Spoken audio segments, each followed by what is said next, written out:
چار مقاصد اور چار مضامین کے اعتبار سے چار حصوں میں منقسم ہے۔ یہ پہلا حصہ 96 آیات، اور اس پہلے حصے میں جو مضمون ہے وہ ہے اثبات التوحید۔ یہ ثابت کیا جاتا ہے اس حصے میں کہ اللہ ایک ہے اپنی ذات اور اپنے صفات میں۔ دلائل کے ساتھ اس مضمون کو ثابت کیا جائے گا۔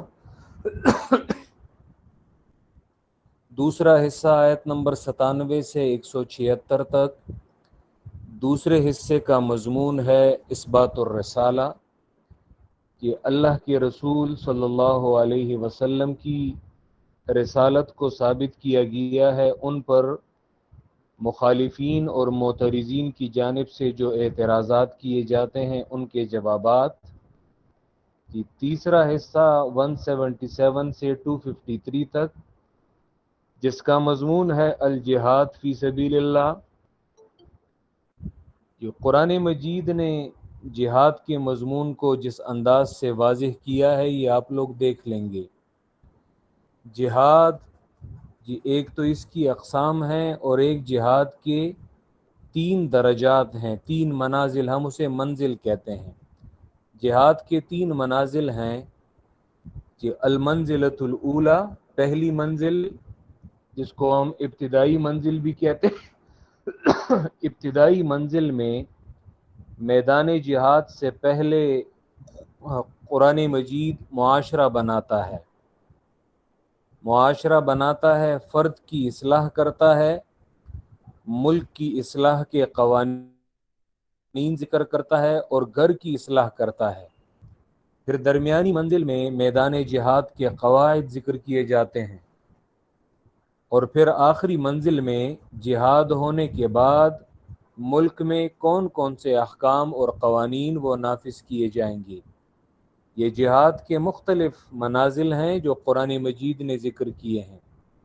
سورۃ البقرہ میں آپ دیکھیں گے میدان جہاد میں اترنے سے پہلے یہ قرآن مجید پہلے معاشرے کی اصلاح کرتا ہے۔ یہ آپ دیکھیں گے کہ فرد کی اصلاح کیسے کی جاتی ہے، اور ملک کی اصلاح جس کو السیاست المدنیہ کہتے ہیں، اور گھر کی اصلاح جس کو تدبیر منزل کہا جاتا ہے، کہ وہ کیسے ان چیزوں کی اصلاح کرتا ہے۔ چوتھا مضمون الانفاق فی سبیل اللہ، کہ اللہ کی راہ میں مال خرچ کرنا، مال لگانا۔ بعض لوگ پٹھانوں میں یہ بات عام طور پہ مشہور ہے، خیرات، کہ قرآن مجید نے خیرات پر مستقل صورتوں میں مضامین ذکر کیے ہیں، اور مستقل ہر بعض صورتوں کو اس مضمون کے لیے مستقل تفصیل کی ہے۔ تو اس میں چوتھا مضمون الانفاق فی سبیل اللہ وہ آ جائے گا۔ یہ پہلا حصہ جو 96 آیات پر مشتمل ہے، یہ 3 ابواب ہیں۔ باب اول 20 آیات، جس میں ان 3 گروہوں کی تفصیل اور وضاحت ہے جو سورۃ الفاتحہ میں اجمالاً اور مختصراً بیان ہوئے تھے، منعم علیہم، مغضوب علیہم اور ضالین۔ کہ سب سے پہلے یہ قرآن مجید کی ترغیب ذکر کی گئی، ذالک الکتاب لا ریب فیہ ھدی للمتقین۔ ہم نے ھدی للمتقین میں ایک اشکال ذکر کیا تھا کہ قرآن مجید تو صرف متقین کے لیے ہدایت کا ذریعہ نہیں ہے، بلکہ اس پر تو بہت سارے کفار جو ہیں وہ بھی ہدایت حاصل کر چکے ہیں۔ تو میں نے وہاں پہ جواب دیا تھا کہ ہدایت کے مختلف مراتب ہیں۔ جہاں پہ ھدی للناس آتا ہے وہاں پہ ہدایت کا دوسرا مرتبہ مراد ہے، جس کو ہدایت خاصہ کہتے ہیں۔ اور ہدایت کے یہ چاروں مراتب یہ راغب اصفہانی نے مفردات القرآن میں ذکر کیے ہیں۔ مفردات القرآن کہ قرآن مجید کے جو مفرد الفاظ ہیں ان کی تشریح کے حوالے سے کہ امام راغب اصفہانی کی بہت ہی بہترین کتاب ہے یہ ایک ایسی کتاب ہے کہ جو بھی قرآن مجید کو سیکھنے والا ہو کہ چاہیے یہ کہ یہ کتاب اس کے پاس ضرور پڑی ہوئی ہو. کہ امام راغب اصفہانی یہ 6 صدی ہجری میں بالکل اس کے آغاز میں ہی یہ فوت ہوئے ہیں. کہ ایک قول یہ ہے کہ یہ 502 ہجری میں بالکل 6 صدی ہجری کے آغاز میں یہ فوت ہوئے ہیں.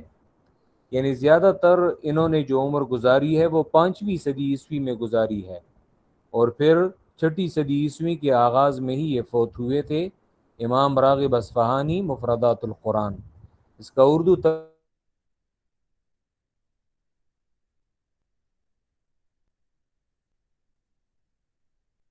ترجمہ بھی ملتا ہے 2 جلدوں میں، اور اس کی جو عربی کتاب ہے یہ 1 جلد میں دستیاب ہے، اور اردو ترجمہ PDF میں بھی نیٹ پہ اویلیبل ہے. یہ تو امام راغب اصفہانی وہ لفظ ہدن کے نیچے، یعنی ہا دال اور یا، کیونکہ حروف اصلی یہ 3 ہیں، تو اس کے نیچے وہ ہدایت کے 4 مراتب ذکر کرتے ہیں کہ ہدایت کے 4 مراتب ہیں: ہدایت عامہ، ہدایت خاصہ، ہدایت خاص الخاص، اور ثمر ہدایت.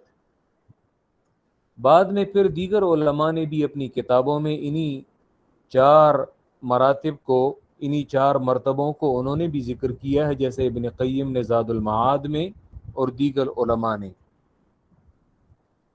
یہ تو ہدی للمتقین میں ہدایت کا 3 مرتبہ مراد ہے، اور ہدی للناس میں ہدایت کا 2 مرتبہ مراد ہے، جس کے معنی تبلیغ کرنا، بیان کرنا، یعنی قرآن عام لوگوں کے لیے پیغام ہدایت ہے. اور جہاں پہ ہدی للمتقین تو وہاں پہ ہدایت سے مراد توفیق ہے، وہاں پہ ہدایت سے مراد استقامت ہے. کہ اسی طرح پھر منعم علیہم، یہ المتقین کون ہیں؟ تو متقین کی وضاحت جو ہے وہ 5 صفات سے کی گئی کہ الذین یؤمنون بالغیب، پہلی صفت ایمان بالغیب، دوسری صفت اقامت الصلاۃ، تیسری صفت ومما رزقناہم ینفقون، چوتھی صفت والذین یؤمنون بما انزل الیک وما انزل من قبلک، اور 5ویں صفت وبالآخرۃ ہم یوقنون، آخرت پر یقین کرتے ہیں. کہ ان کے دنیا کا حکم کیا ہے؟ اولئک علی ھدی من ربہم، اور ان کے آخرت کا حکم کیا ہے؟ واولئک ھم المفلحون، اور یہی لوگ کامیاب ہیں. کہ آج کے سبق میں ان 2 آیات میں، آیت نمبر 6 اور 7 میں، ان الذین کفروا سواء علیہم اانذرتہم ام لم تنذرہم لا یؤمنون ختم اللہ علی قلوبہم وعلی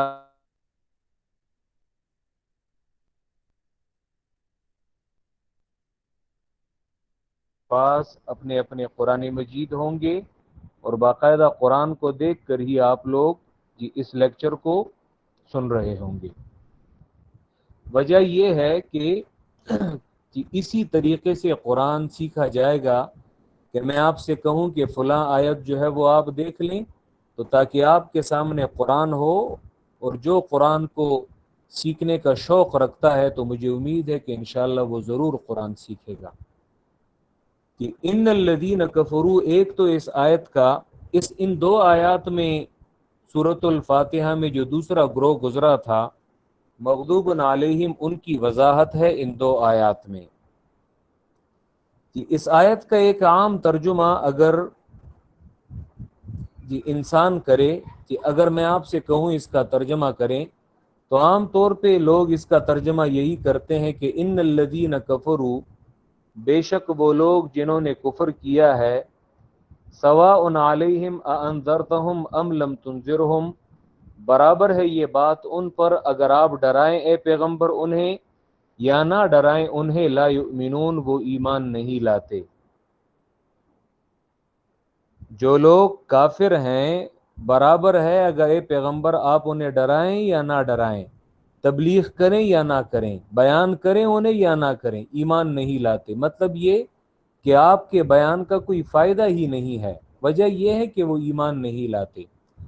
حالانکہ اس آیت کے برعکس اگر ہم دیکھتے ہیں تو بہت سارے کافر قرآن کے نازل ہونے سے پہلے، کہ ابو بکر صدیق کیا تھے؟ وہ تو پہلے سے مسلمان تو نہیں تھے، عمر کیا تھے؟ وہ تو اللہ کے پیغمبر کے قتل کے ارادے سے نکلے تھے.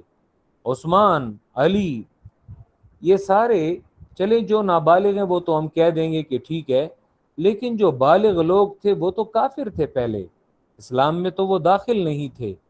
تو پھر اس آیت کا کیا مطلب ہے کہ بے شک وہ لوگ جنہوں نے کفر کیا ہے، اے پیغمبر آپ کا ڈرانا نہ ڈرانا، حالانکہ ہم تو دیکھتے ہیں کہ انہوں نے کفر سے اسلام قبول کیا ہے، وہ ایمان لائے ہیں، تو وہ تو ایمان لائے ہیں، اور پیغمبر کا ڈرانا جو ہے انہیں کام آیا ہے ان کے. تو پھر آیت کا کیا معنی ہے؟ ان الذین کفروا. چلیں، کوئی کہہ سکتا ہے کہ ٹھیک ہے، اس آیت کے نازل ہونے سے پہلے جن لوگوں نے کفر کیا تھا وہ تو ایمان لے آئے، جن کے نصیب میں ایمان تھا، لیکن اس آیت کے نازل ہونے کے بعد چاہیے یہ کہ پھر وہ لوگ پھر کافر ایمان نہ لائے. حالانکہ دیکھتے ہیں ہم اس آیت کے نازل ہونے کے بعد بھی بہت سارے کافر جو ہیں وہ ایمان لائے ہیں، حتیٰ کہ رسول اللہ صلی اللہ علیہ وسلم کی زندگی کے آخری ایام تک بہت سارے کافر وہ وفد کی شکل میں وہ آتے ہیں اور وہ ایمان لاتے ہیں. تو اب اس آیت کا کیا معنی ہے؟ یاد رکھیں، یہاں پہ جس طرح ہدایت کے مختلف مراتب تھے، تو اسی طرح کفر اس کے علماء نے مختلف اقسام ذکر کیے ہیں.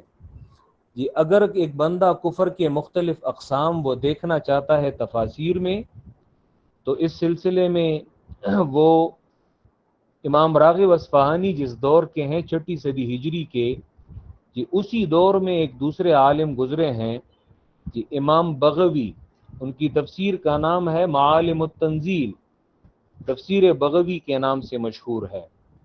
تو جی وہ ان آیات کے نیچے کفر کی 4 اقسام وہ دیکھ سکتا ہے.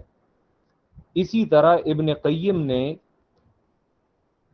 قیم نے مدارج السالکین میں جی کفر کی پہلے 2 اقسام ذکر کی ہیں، کفر اکبر اور کفر اصغر، اور پھر کفر اکبر کی انہوں نے 5 مزید اقسام ذکر کی ہیں.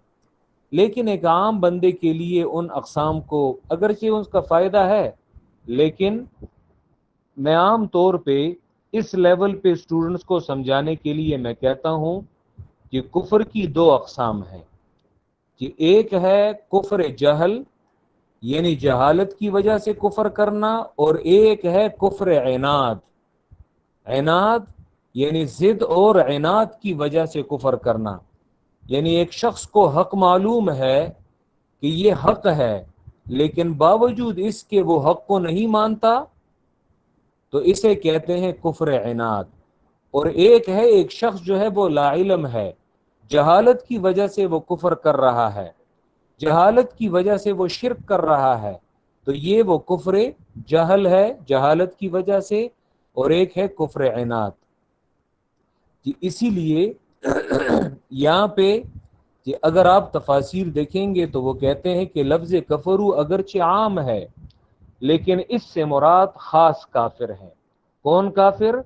یعنی وہ کافر، اور پھر وہ مثال دیتے ہیں کہ اس سے مراد یہود ہیں، جو باوجود حق جاننے کے کہ یہ آخری پیغمبر حق ہے، یہ آخری کتاب حق ہے، لیکن باوجود اس کے وہ انکار کرتے تھے. ٹھیک ہے؟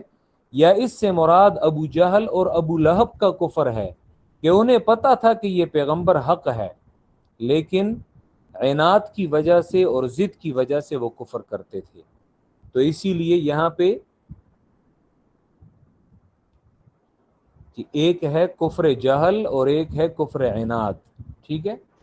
تو یہاں پہ کفر سے مراد کفر عناد ہے، یعنی عناد اور ضد کی وجہ سے کفر کرنا. تو اب آیت کا معنی یہ ہوا ان الذین کفروا، بے شک وہ لوگ جنہوں نے کفر کیا ہے ضد اور عناد کی وجہ سے، یعنی ضدی کافر ہیں، عنادی کافر ہیں، تعصب کی وجہ سے وہ کفر کر رہے ہیں. انہیں معلوم ہے کہ یہ پیغمبر حق ہے، انہیں معلوم ہے کہ یہ قرآن حق ہے، لیکن باوجود اس کے بھی وہ کفر کرتے ہیں.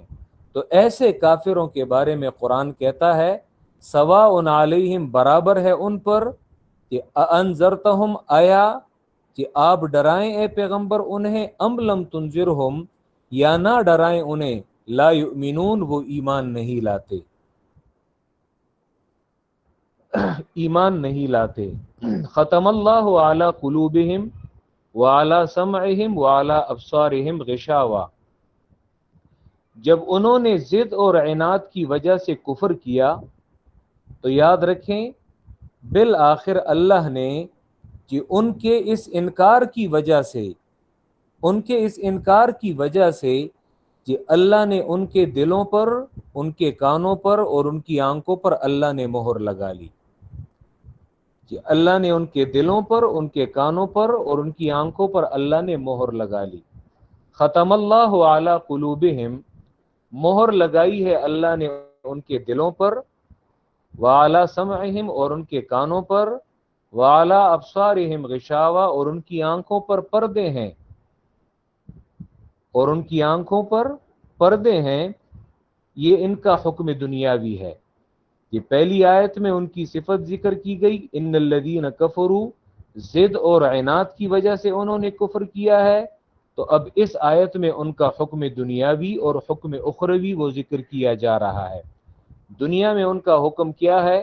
ختم اللہ علی قلوبہم وعلی سمعہم وعلی ابصارہم غشاوہ، مہر لگائی ہے اللہ نے ان کے دلوں پر، لیکن یہاں پہ ایک لفظ لگایا جائے گا، مہر لگائی ہے اللہ نے ان کے دلوں پر، اے بسبب کفرہم، ان کے کفر کی وجہ سے، وعلی سمعہم اور ان کے کانوں پر ان کی کفر کی وجہ سے، وعلی ابصارہم غشاوہ اور ان کی آنکھوں پر پردے ہیں ان کے کفر کی وجہ سے۔ یعنی اللہ نے ایسا نہیں کہا، ایسا نہیں کیا کہ ایک شخص کافر ہے اور اس کافر کے دل پر اللہ نے مہر لگا دی، ایک شخص کافر ہے اور اس کے کانوں پر اللہ نے مہر لگا دی کہ چلو یہ تو ایمان نہ لائے، ایک شخص کافر ہے اور اس کی آنکھوں پر اللہ نے پردے ڈال دیے، نہیں، بلکہ ان کا کفر ہی اس مہر لگانے کا سبب بنا ہے۔ اس پر میں آپ کو آیات بتاتا ہوں کہ قرآن مجید میں یہ کن کن آیات میں یہ مضمون، یہ ذکر ہے، لیکن پہلے ان آیات کو سمجھیں۔ مہر لگائی ہے اللہ نے ان کے دلوں پر، ان کے کفر کی وجہ سے، ان کے کفر کے بسبب، اور ان کے کانوں پر ان کے کفر کے بسبب، وعلی ابصارہم غشاوہ اور ان کی آنکھوں پر پردے ہیں ان کے کفر کے بسبب۔ اور یا ایک ہی مرتبہ اس لفظ کو آپ لگا دیں، لیکن ان تینوں کے ساتھ اس کا تعلق ہوگا۔ یوں کہہ دیں ختم اللہ علی قلوبہم وعلی سمعہم وعلی ابصارہم غشاوۃ بسبب کفرہم، ان کے کفر کی وجہ سے، اور وہ کفر گزشتہ آیت میں ان الذین کفروا میں وہ گزر چکا ہے۔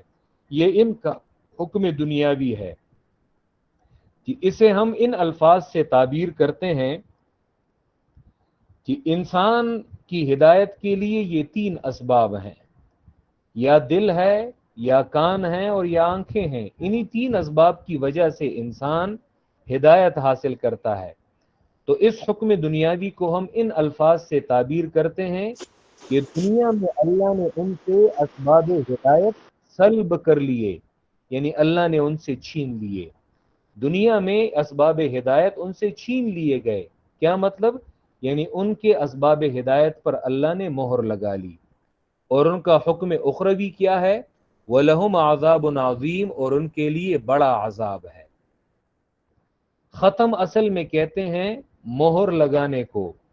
کسی چیز پر مہر لگانے کا مطلب یہ ہے کہ نہ اب اس میں کوئی چیز داخل کی جا سکتی ہے اور نہ اس سے کوئی چیز وہ نکالی جا سکتی ہے، اسے کہتے ہیں ختم۔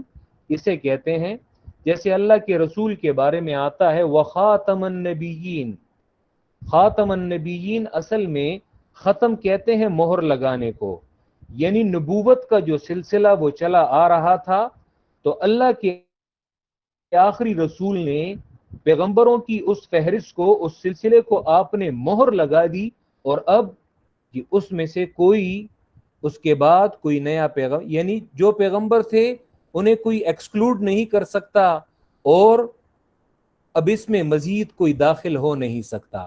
بس اللہ کے آخری پیغمبر وہ خاتم النبیین ہیں، بالکل وہ تمام پیغمبروں کی اس سلسلے پہ اور اس فہرست کو اس پہ مہر لگانے والے ہیں۔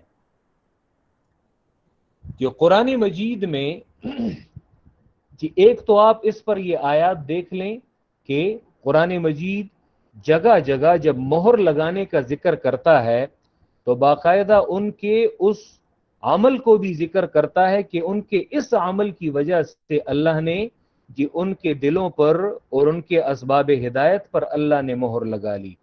جی ایک تو یہ بات یاد رکھیں کہ قرآن مجید میں یہ مہر لگانے کے جو الفاظ ہیں 33 الفاظ یہ آئے ہیں قرآن مجید میں. 33 مختلف الفاظ آئے ہیں جس سے مراد وہاں پہ مہر لگانا ہوتا ہے. یہ مہر لگانا یہ ایک بڑی قیمتی بات میں آپ کو بتا رہا ہوں.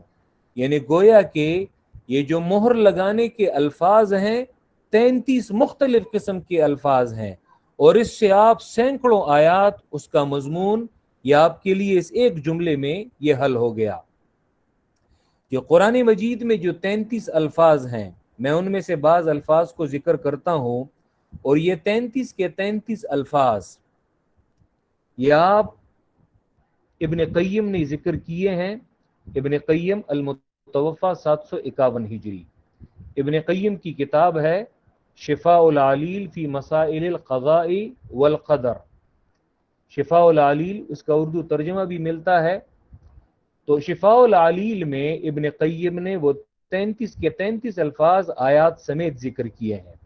جیسے انہوں نے پہلا لفظ ذکر کیا ہے الختم جو یہاں پہ ہم ختمہ میں ہم ذکر کر رہے ہیں. دوسرا لفظ ہے التبع. التبع تبع بھی مہر کو کہتے ہیں. بل طبع اللہ علیہا بکفرہم سورہ نساء میں آ جائے گا, اسے ہم ذکر بھی کریں گے ابھی. والاکنہ کہ اکنہ وقالوا قلوبنا فی اکنۃ مہر لگانے کو اکنہ پردے کو کہتے ہیں. تو وہاں پہ اکنہ یعنی مہر لگانے سے تعبیر اکنہ کے ساتھ کی ہے. اسی طرح غطاء غطاء جیسے سورہ کہف میں آتا ہے فی غطاء عن ذکری وہ میرے ذکر سے پردے میں ہیں غطاء. اسی طرح غلاف وقالوا قلوبنا غلف غلاف. حجاب حجاب بیننا وبینہم حجابا مستورا سورہ بنی اسرائیل میں آتا ہے. اسی طرح وقر فی آذان وفی آذانہم وقر وقر یہ بھی آتا ہے. اسی طرح غشاوہ. یہاں پہ اس آیت میں مہر کے لیے دو الفاظ جو آیت ہم پڑھ رہے ہیں آیت نمبر 7 ایک ہے ختم اور ایک ہے غشاوہ. تو یہ دونوں الفاظ یہ مہر لگانے پہ تعبیر کرتے ہیں. اسی طرح ران جی کلا بل ران علی قلوبہم ما کانوا یکسبون یہ سورہ مطففین 30ویں پارے میں آتا ہے آخری پارے میں. جی اسی طرح جی اسد سورہ یاسین میں آتا ہے وجعلنا من بین ایدیہم سدا ومن خلفہم سدا. جب آپ کو یہ معلوم ہو کہ قرآن مجید میں مہر لگانے سے ان 33 مختلف قسم کے الفاظ سے تعبیر تو بس صرف اس ایک جگہ کو سمجھ جائیں یہاں پہ ختم اور مہر لگانے کو تو مختلف الفاظ جہاں کہیں پہ بھی آتے ہیں تو آپ کے لیے وہاں پہ اس کے مفہوم کو سمجھنا وہ مشکل نہیں ہوگا. اسی طرح قفل سورہ محمد میں آتا ہے افلا یتدبرون القرآن اور افلا یتدبرون القرآن ام علی قلوب اقفالها وہاں پہ اقفال جمع ہے قفل کی. اسی طرح کہ الصم یہ جب ہم آیت نمبر 17 اور 18 میں جب مثال ذکر کریں گے مثلہم کمثل الذی استوقد نارا تو یہ انہی مغضوب علیہم کی وضاحت کے لیے مثال آئے گی. تو وہاں پہ سم بکم عمی وہاں پہ سم بکم عمی یہ تین الفاظ بھی جیسے یہاں پہ آیت نمبر 7 میں ختم اللہ علی قلوبہم وعلی سمعہم وعلی ابصارہم تو وہاں پہ انہی کی وضاحت میں تین الفاظ ذکر کیے گئے ہیں سم بکم عمی وہاں پہ ختم اور مہر سے ان الفاظ کے ساتھ تعبیر کی گئی ہے. اسی طرح مختلف انداز میں وَنُقَلِّبُ أَفْئِدَتَهُمْ تقلیب الافئدہ اسی طرح سورہ انفال میں آتا ہے وَعْلَمْ أَنَّ اللَّهَ يَحُولُ بَيْنَ الْمَرْءِ وَقَلْبِهِ، حول بین المرء وقلبه۔ اسی طرح وَإِزَاغَةُ الْقُلُوبِ، جیسے یہ بھی آتا ہے 26ویں پارے میں فَلَمَّا أَزَاغُوا أَزَاغَ اللَّهُ قُلُوبَهُمْ۔ اسی طرح مختلف الفاظ، تو یہ 33 مختلف الفاظ ہیں مہر سے تعبیر کرنے کے لیے۔ جی اب دیکھیے قرآن مجید نے یہاں پہ سبب ذکر نہیں کیا، لیکن قرآن دیگر مقامات پہ مہر لگانے کا سبب ذکر کرتا ہے۔ جی اس کا مقصد یہ ہے کہ اللہ نے صرف اس وجہ سے نہیں کہ یہ کافر پیدا ہوئے ہیں اور یا یہ کافر ہیں تو ان کے دلوں پر مہر لگا دی جائے، نہیں، بلکہ پہلے اللہ انہیں حق بیان کرتا ہے، انہیں حق بیان اور حق پیغام پہنچایا جاتا ہے۔ حق پیغام پہنچنے کے بعد جب وہ حق بیان کو قبول نہیں کرتے تو یاد رکھیں ان کے انکار کی وجہ سے پھر اللہ ان کے دلوں پر اور ان کے اسباب ہدایت پر اللہ مہر لگا لیتا ہے۔ جیسے دیکھیں سورہ نساء، سورہ النساء دیکھیں، اس میں بل طبع اللہ علیہا بکفرہم، یہ ہے آیت نمبر، سورہ نساء آیت نمبر 155 155۔ اس آیت میں اللہ فرماتے ہیں فَبِمَا نَقْضِهِمْ مِيثَاقَهُمْ، جی پس بسبب ان کے توڑنے کے اپنے وعدے کو۔ جی اب دیکھیں ان کے پہلے اعمال اور کرتوت یہودیوں کے ذکر کیے جا رہے، بنی اسرائیل کے، فَبِمَا نَقْضِهِمْ مِيثَاقَهُمْ، پس ان کے اپنے وعدے کو توڑنے کی وجہ سے، وَكُفْرِهِمْ بِآيَاتِ اللَّهِ، اور اللہ کی آیات کا انکار کرنے کی وجہ سے، وَقَتْلِهِمُ الْأَنْبِيَاءَ بِغَيْرِ حَقٍّ، اور پیغمبروں کو ناحق قتل کرنے کی وجہ سے، وَقَوْلِهِمْ، اور ان کے اس قول کی وجہ سے کہ قلوبنا غلف، ہمارے دل جو ہیں وہ علم سے بھرے ہوئے ہیں یا ہمارے دل پردوں میں ہیں۔ اب اللہ فرماتے ہیں بل طبع اللہ علیہا، اب یہاں پہ ختمہ سے تعبیر اللہ نے طبع کے ساتھ کی ہے، بلکہ مہر لگائی ہے اللہ نے علیہا، ہا ضمیر اس قلوب کی جانب راجع ہے، بلکہ مہر لگائی ہے اللہ نے ان کے دلوں پر بکفرہم، اب یہاں پہ وہ سبب بتایا گیا ہے، ان کے کفر کی وجہ سے، ان کے کفر کی وجہ سے اللہ نے ان کے دلوں پر مہر لگایا ہے۔ وہاں پہ ختم اللہ علی قلوبہم وعلی سمعہم وعلی ابصارہم غشاوہ، وہاں پہ سبب ذکر نہیں کیا گیا، لیکن میں نے آپ کو بتا دیا کہ ان کے کفر کی وجہ سے جو آیت نمبر 6 میں ان الذین کفروا میں ذکر تھا، اب یہاں پہ بل طبع اللہ علیہا بکفرہم، بلکہ مہر لگائی ہے اللہ نے ان کے دلوں پر ان کے کفر کی وجہ سے۔ یا دیکھیں آپ سورہ اعراف آیت نمبر 179 دیکھیں، 179، سورہ اعراف آیت نمبر 179، وَلَقَدْ ذَرَأْنَا لِجَهَنَّمَ كَثِيرًا مِنَ الْجِنِّ وَالْإِنسِ، وَلَقَدْ ذَرَأْنَا لِجَهَنَّمَ كَثِيرًا مِنَ الْجِنِّ وَالْإِنسِ، کہ اور تحقیق میں نے پیدا کیے ہیں اپنے علم میں، یہاں پہ اس قید کو لگایا جائے گا، ورنہ اگر آپ معنی کریں گے وَلَقَدْ ذَرَأْنَا لِجَهَنَّمَ كَثِيرًا مِنَ الْجِنِّ وَالْإِنسِ، اور تحقیق میں نے پیدا کیے ہیں جہنم کے لیے بہت سے جنات میں سے اور انسانوں میں سے، تو اللہ نے جنات اور انسانوں کو تو اپنی عبادت کے لیے پیدا کیا ہے، یہاں پہ یعنی اللہ کو پہلے سے معلوم ہے، وَلَقَدْ ذَرَأْنَا، اور تحقیق ہم نے پیدا کیا ہے کہ اپنے علم میں جہنم کے لیے بہت سے جنات میں سے اور انسانوں میں سے۔ وجہ کیا ہے؟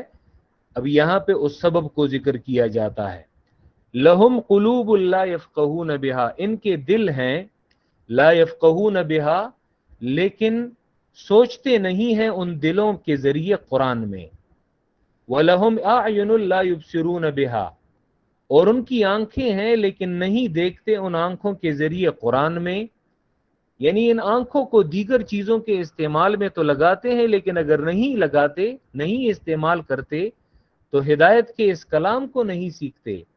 وَلَهُمْ آذَانٌ لَا يَسْمَعُونَ بِهَا، اور ان کے کان ہیں لیکن نہیں سنتے اس کے ذریعے قرآن کو، اللہ کے کلام کو نہیں سنتے۔ اولئک کالانعام، یہ لوگ یہ جانوروں کی طرح ہیں، یعنی انسان کو، اور یہاں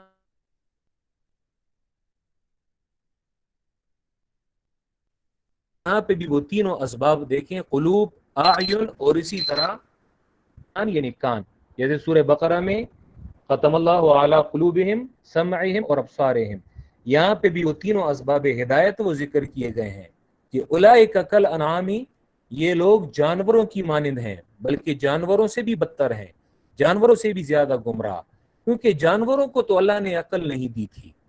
اب یہاں پہ جی اس مہر لگانے سے تعبیر کی جاتی ہے الغافلون، غفلت کے ساتھ، اولئک هم الغافلون، یہ لوگ یہی غافل ہیں۔ کہ ابن قیم نے ان 33 الفاظ میں ایک غفلت کو بھی ذکر کیا ہے۔ اب یہاں پہ اس مہر لگانے سے تعبیر غافلون کے ساتھ کی گئی ہے، ٹھیک ہے؟ تو کہ اگر یہ لوگ، ان پر اللہ نے مہر لگا دی ہے تو ان کا سبب کیا ہے؟ دل تھے، لیکن جی اس دل سے، ان دلوں سے انہوں نے ہدایت حاصل نہیں کی، وجہ یہ تھی۔ آنکھیں تھی لیکن آنکھوں کو انہوں نے حق میں استعمال نہیں کیا، کان تھے لیکن کانوں کو انہوں نے حق میں استعمال نہیں کیا، تو یہی وجہ ہے۔ اور ایک تیسری آیت دیکھ لیں، سورہ مطففین دیکھ لیں، 30واں پارہ، اور اس میں آخری جو آیات ہیں کہ کلا بل ران علی قلوبہم، وہاں پہ تعبیر کی گئی ہے ران کے ساتھ۔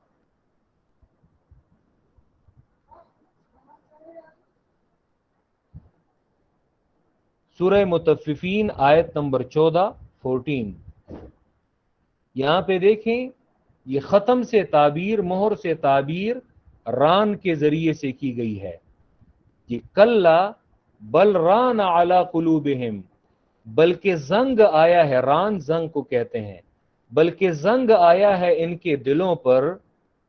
کیوں کہ ان کے دلوں پر یہ زنگ، یہ مہر کیوں لگائی گئی ہے؟ تو ساتھ میں سبب بھی ذکر کیا ہے، ما کانوا یکسبون، بلکہ زنگ آیا ہے ان کے دلوں پر، بلکہ زنگ لایا ہے ان کے دلوں پر، ما کانوا یکسبون، اس عمل نے، کانوا یکسبون کہ تھے یہ عمل کرنے والے، یعنی ان کے کرتوتوں کی وجہ سے ان کے دلوں پر زنگ آیا ہے، ان کے کسب کی وجہ سے اور ان کے اپنے اعمال کی وجہ سے ان کے دلوں پر یہ زنگ آیا ہے، یعنی ان کے دل یہ بند ہو چکے ہیں اور ان پر مہر لگائی جا چکی ہے، ٹھیک ہے؟ تو ان دو آیات میں کہ اللہ فرماتے ہیں مغضوب علیہم کے بارے میں کہ ان الذین کفروا، بے شک وہ لوگ جنہوں نے کہ کفر کیا ہے، یہاں پہ کفر کا معنی کہ کفر انکار کو بھی کہتے ہیں، اور کفر اصل میں کہتے ہیں چھپانے کو، کفر اصل میں کہتے ہیں چھپانے کو۔ جیسے زمیندار کے لیے بھی لفظ کافر آتا ہے، سورہ حدید میں آتا ہے کہ اعجب الکفار نباتہ، تو وہاں پہ کہیں آپ کفار سے کافر مراد نہ لیں، بلکہ وہاں پہ زمیندار اور کاشتکار کو کفار کہا گیا ہے۔ اعجب الکفار نباتہ، کہ تعجب میں ڈالے زمینداروں کو ان کی فصل، کاشتکار کو اور زمیندار کو کافر کیوں کہا جاتا ہے؟ کیونکہ وہ بیج کو زمین کے اندر چھپاتا ہے، زمین کے اندر ڈال کے، اس پہ مٹی ڈال کے اسے چھپا دیتا ہے۔ اسی طرح رات کے لیے بھی لفظ کفر آتا ہے، وجہ کیا ہے؟ کیونکہ رات بھی لوگوں کو ڈھانپ لیتی ہے، تو کفر کے اصل معنی چھپانا ہے۔ یہاں پہ ان الذین کفروا، بے شک وہ لوگ جنہوں نے حق کو چھپایا، جنہوں نے حق کو چھپایا، کیا مطلب؟ جیسے یہود، حق معلوم تھا لیکن پھر بھی انہوں نے چھپایا، کس وجہ سے؟ ضد اور عناد کی وجہ سے۔ یا بے شک وہ لوگ جنہوں نے انکار کیا حق سے ضد اور عناد کی وجہ سے،